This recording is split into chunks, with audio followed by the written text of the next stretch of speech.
Everyone, here is our lecture on line.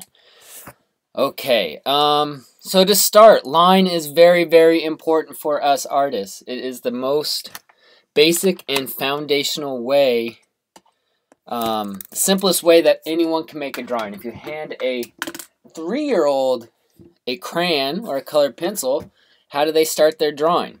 Well, they start that drawing with a bunch of lines. Okay, so you hand them a pen, circle, that's a line, eye, mouth.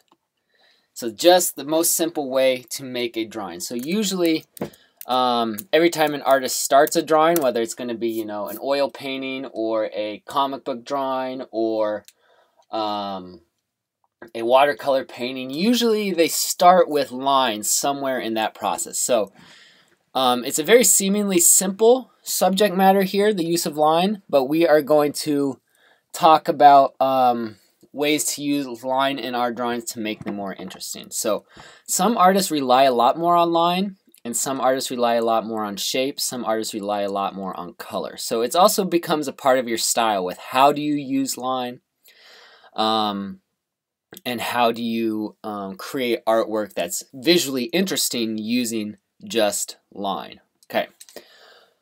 All right, so there's a few things we want to know. So today I want you guys to understand line variety and line weight. So let's start first with line variety. Okay, line variety. So how many different types of lines can you think of? So make sure you guys have your sketchbooks out. Just be drawing along with me as I do this. So let's just think of all different types of lines. Okay, so we can start off. Let's start off with a straight line. There we go, straight. That's a type of line. So what's another type of line? Curved line. All right, straight and curved. Are there any other types of lines out there? Well, yes, there's a whole bunch. Okay, so let's think. You can have a thick line. Boom. We can have a thin line. We can have a lighter value line, a medium value line. Other lines, we have a zigzag line. Can have a, let me rearrange this really quick.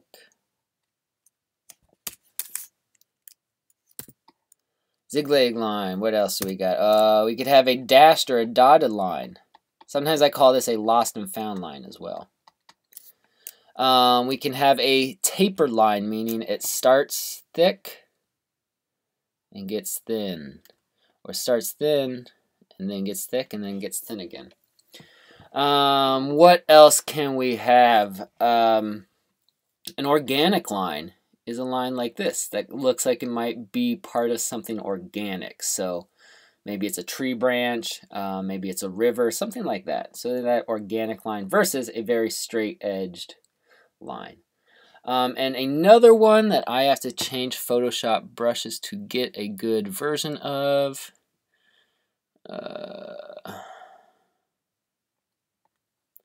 is a textured line. Make this a little bigger. So a texture line. So this is like a line that has some texture to it. So it has some roughness to it. So a lot of these lines here are kind of trying to impersonate different mediums. So the type of line variety that you're able to get is always going to be determined by one, your style, but also just kind of what medium you're using. So these ones here, those are kind of like ink lines. So if I was drawing with ink and a brush, I might have lines that look like this, those thin to thick. For textured lines, that's kind of more like charcoal or drawing with chalk pastel or something like this. So the main part of this line variety of all these different types of lines is to use lots of them. So you may not use all of them in all of your drawings, but you want to use a variety. So depending on what medium you're using, you can use different types of lines to make it visually interesting. If you have just one type of line in your drawing or your final artwork, it won't be that interesting. So usually you want to use more multiple types of lines to create visual interest in your artwork. And there are times and places to use some different types of lines that we will go over. Okay, let's look at just line weight. Line weight. Weight is just thickness. So, very thin lines,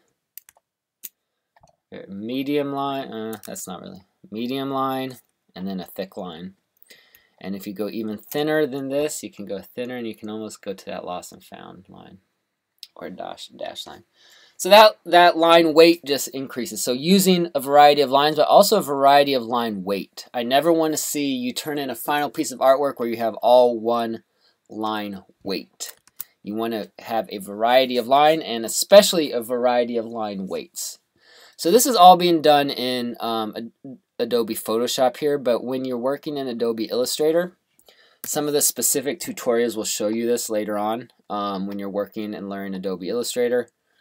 You can increase your line weight here, but this is of the stroke.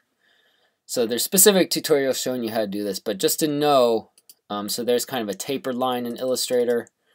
There's thick to thin where it kind of bulges out a couple times, and you can also get some more of those textured type lines as well in Illustrator, okay? So again, Illustrator and Photoshop have a bunch of possibilities because they're digital.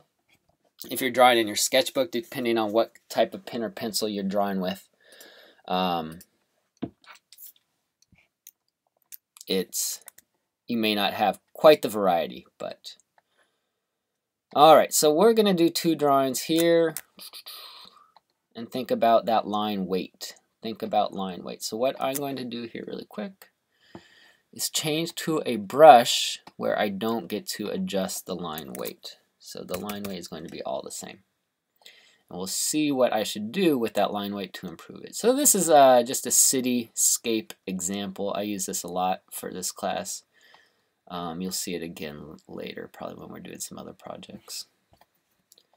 Alright, so I'm just drawing a very loose, very simple cityscape here.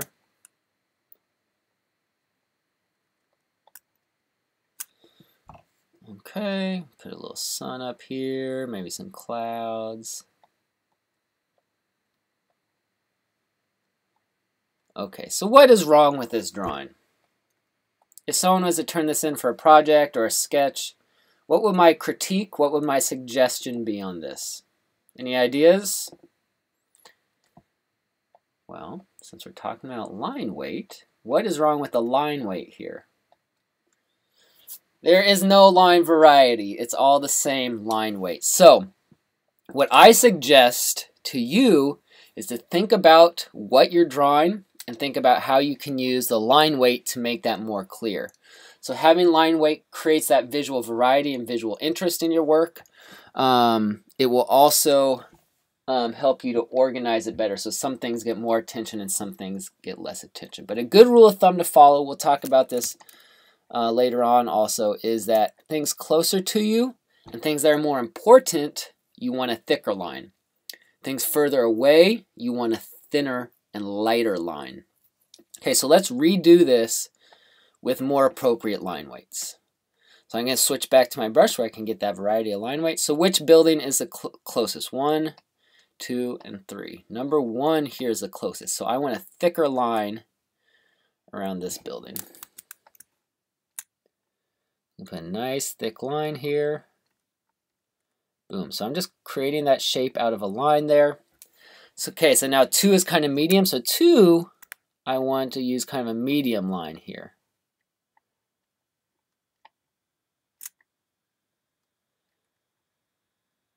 Now 3 is off in the distance. So 3, that building way back there, now I want to use a very thin line.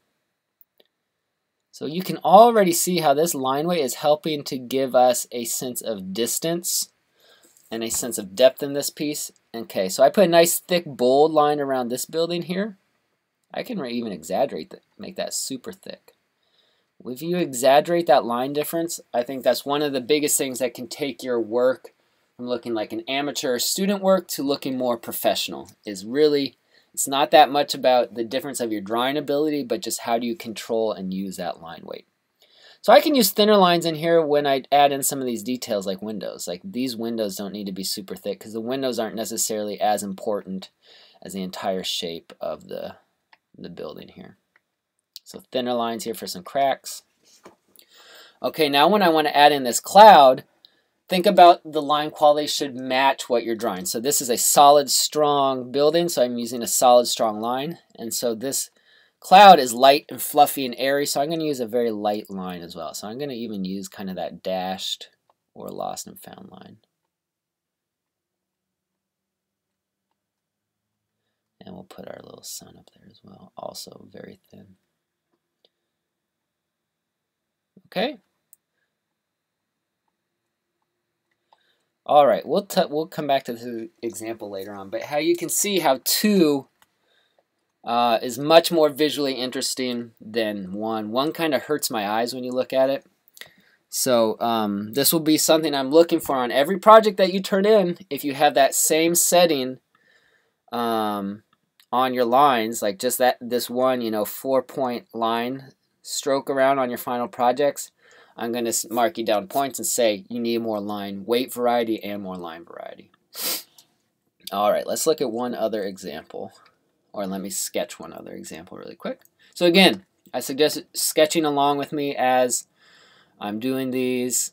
Really, that's the best way to learn and understand these concepts.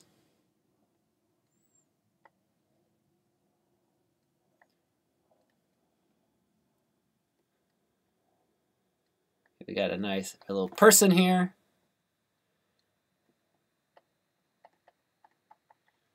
Again, all the same type of line. Okay, we're drawing our person. So again, this is an okay drawing, it's fine, but what it really needs is more line variety. So let's switch brushes again, kind of see what we can do here to make this more visually interesting. Okay, so what I want to do is I want some thick to thin lines. So thick to thin, again, that taper is really nice. There's those settings on Adobe Illustrator so you can get that effect. Depending on the medium you're drawing with, if you're drawing with pencil, sometimes pushing down harder will get that thicker line, or if you're drawing with pen, that same thing will happen. So I kind of want to add some thick to thin lines. So along the forehead and skin here, I'm going to go thin to thick, thin for the nose, thick for underneath the nose.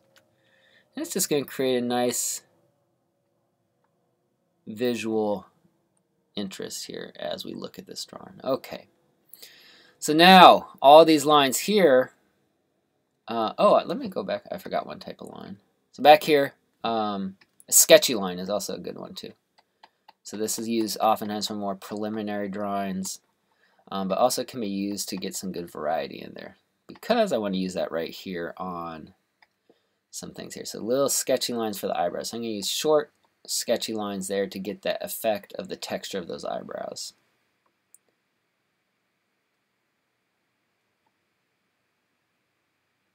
Okay.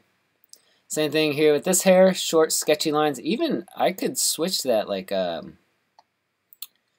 texture line here. So think about that line quality should match what you're drawing. So if you're drawing something that's loose, has some texture in it like hair, so I might use a texture line for like drawing trees, maybe clouds. Hair is a nice way to do it, because it just helps you explain the difference in, okay, the skin is made of something different than hair. Eyebrows are made of something different than skin. And it helps just kind of explain that to the viewer that's looking at your drawing, and just creates a more interesting drawing overall. Come back to the ear. That's made out of skin, so I want a different quality. Okay, so again, this second version is a lot more interesting than that first one because of the line variety. I get some thick to thin in there. I get some short sketchy texture lines. I get some longer smooth thick to thin lines.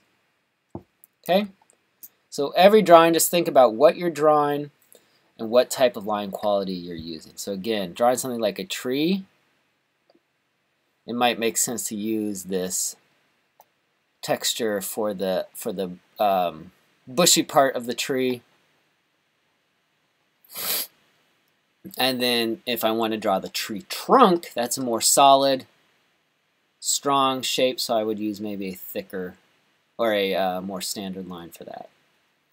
Okay, but if I'm doing something like, you know, a lamp post, think about lamp posts. They're strong, they're stable. I don't really want to use like a sketchy line to draw a lamp post. Okay, that's not probably the best choice there. Maybe if it was like way off in the distance in fog or something. Again, that doesn't really work for the lamppost. It works better for the tree. If I was to do a lamppost, I would just use a regular line that I've been using. So, boom, this works better for a solid, hard structure than that texture line. All right. Okay, so that's the biggest thing. Let me show you some artists. So with most topics, I'll have some professional masters artist work to show you guys, because that is a really good way to learn. Also, is looking at master artwork. Copying master artwork is also a really nice way to do it. Okay, so this is the artist Moebius. He's a comic book artist from the 70s, a French artist. He's very, very good. He did a lot of sci-fi tales and was just created master kind of these highly detailed worlds. So you can see he's relying, so all these artists are relying heavily on lines. So he uses a very thin technical pen to get his variety. So he has like long lines here used to make shadows, lots of short, almost dotted lines to add texture in the face. So he's using a thin technical pen, so he can't get a lot of line variety weight. So he gets variety by layering it up in certain areas, like here around the eyebrows and lips, to get darker values. And then he uses it to kind of show the three-dimensional shape of these objects, using the lines that curve around there. But it's a really nice style where he can explain a lot using just line. So very technical, very precise with this style. And then to contrast that, let's look at this.